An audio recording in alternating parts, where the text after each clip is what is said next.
На заметку. Перед нами плата принтера Canon G2400. Версия QK21588-02. Она была прошита, так как в наличии не было микросхемы 24C16 в корпусе SS-SOP8, то было решено поставить вот такую простенькую, обычную 24C16 на выносной плате, на проводочках. Но проблема не в прошивке.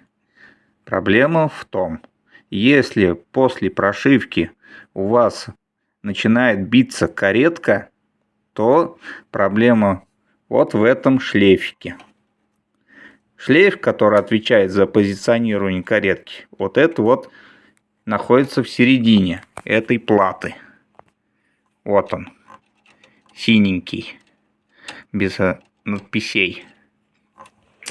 Проблема в том, почему она бьется, потому что не видит вот этот шлейф.